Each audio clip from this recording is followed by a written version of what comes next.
আসসালামু আলাইকুম রহমতুল্লাহ। কেমন আছেন বন্ধুরা? আশা করি সবাই ভালো আছেন। আজকে আপনাদের সাথে যে বিষয়টা নিয়ে আলোচনা করব সেটা হচ্ছে মেশিনের যে চাকা আছে, ডান সাইডে যে চাকাটা, এটা কেন ঘুরে না, এটা নিয়ে আলোচনা করব। তো আসেন আমরা সরাসরি দেখি এটা জ্যাম হওয়ার কারণগুলো কি, কী কারণে এগুলো জ্যাম হয়ে যায়।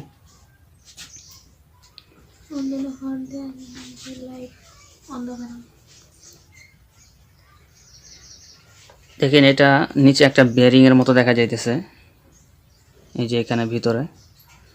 তো এইখানে অনেক সময় সুতা আটকায় যায়, যার কারণে বেয়ারিংয়ের মধ্যে জ্যাম হয়ে যায়। দেখেন এই যে এই ফিতাটা আছে, ফিতার সাথে দেখেন কিছু সুতা আটকানো আছে, যে হেয়ারি সুতা বলে। এই সুতাগুলো যদি ছিঁড়ে ছিঁড়ে এই চাকার ভিতরে যায় তাহলে জ্যাম হয়ে যাওয়ার সম্ভাবনা আছে। তো এরপরে যদি সে অয়েলিং না করে, তেল ব্যবহার না করে, তো তেল ব্যবহার না করার কারণে যে এইখান থেকে যে সুতাগুলো, হেয়ারিগুলো যায়, সেগুলো ওখানে গিয়ে আস্তে আস্তে জমাট বেঁধে যায়, আঠার মতো হয়ে যায় আস্তে আস্তে। এরপরে মেশিনটা ইজি থাকে না তেল না দেওয়ার কারণে।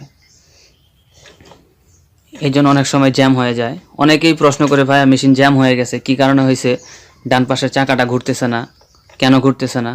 আসলে মূলত কারণ হইতেছে সে বেশি বেশি অয়েলিং করে না, তেল ব্যবহার করে না। তেল না ব্যবহার করার কারণে তার মেশিনের চাকা ঘুরে না, মেশিনে জ্যাম হয়ে যায়।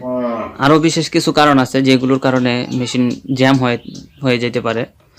তো অনেক সময় অনেক প্রেশারও লাগে পায়ে, তো মনে করে যে মেশিন আস্তে আস্তে জ্যাম হয়ে গেছে। তো দেখেন আরেকটা কারণ হইতেছে, এইখানে যে চাকাটা আছে, এটার সাইডে যে নাটটা আছে, এই যে এই নাটটা,